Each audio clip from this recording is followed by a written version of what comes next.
kalsada dito sa Jose Abad Santos Avenue. Kasi nakikita nyo, lapad. Talagang 3 lane siya. Kaya talagang matatempt ka talagang bumataw. Pero kung makikita nyo yung kalsada, talagang makita mo ang daming pakat ng preno.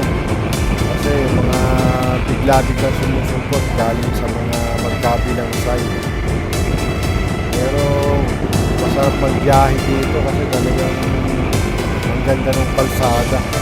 Talagang may enjoy mo yung rides mo. Basta talagang ingat lang. Ito, part na pala ito ng Wagwa, Pampanga.